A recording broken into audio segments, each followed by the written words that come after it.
By the time you turned 18, half of your life was already over. Not in years, in how it felt. Your brain doesn't measure time with a clock.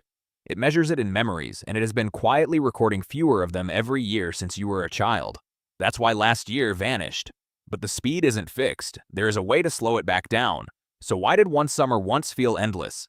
Start with the math. In 1897, a French philosopher named Paul Janet noticed something strange. To a 5-year-old, 1 year is 20% of their entire existence. To a 50-year-old, that same year is 2%. Every new year becomes a smaller slice of everything you have ever known. So each one feels thinner, faster, gone sooner. But proportion is only half the story. The other half is stranger. Your brain does not store time. It stores events. The psychologist William James wrote about this more than a century ago. When you look back, the length of a stretch of time depends on how many memories it left behind. A period packed with new experiences feels long in memory. A period of routine collapses into almost nothing. Now think about childhood. Everything was a first. First bike, first best friend, first day of school, first summer that belonged entirely to you. Your brain was recording constantly, in high detail, because novelty is exactly what it evolved to capture. That summer felt endless because your brain wrote down nearly all of it. Then you grew up, and your brain got efficient. Same commute, same desk, same apps, opened in the same order. Your brain looks at all of it and makes a quiet decision. Nothing new here. No need to record. The neuroscientist David Eagleman has shown that the brain lays down dense, detailed memory during unfamiliar experiences and thin, compressed memory during familiar ones. Looking back, dense feels long. Thin feels like nothing.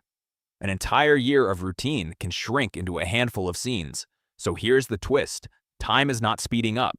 Your recording is slowing down, and there's evidence the drift runs even deeper. The psychologist Peter Mangan asked people to count out 3 minutes in their heads, 1 second at a time. People in their early 20s stopped almost exactly on time. People in their 60s kept counting on average until 3 minutes and 40 seconds had passed. Their internal clock had genuinely slowed.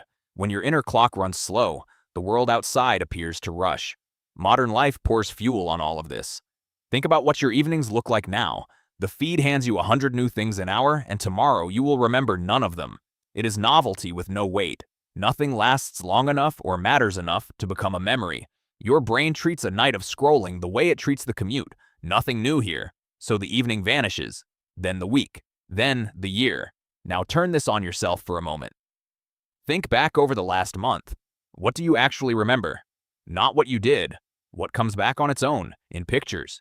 If it is only a few scenes, that is not your memory failing. That is a month your brain quietly decided was not worth keeping. When was the last time you did something for the first time? Did your routine happen to you, or did you choose it? And the hours that disappear into the screen every night, where do they go if they never become memories?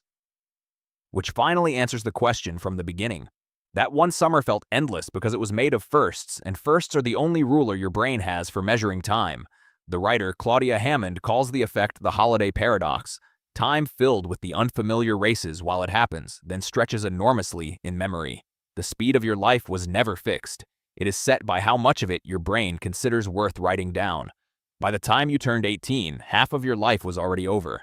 The rest of it is still being recorded, and how long it lasts in the only place it will ever exist depends on what you give your brain worth remembering.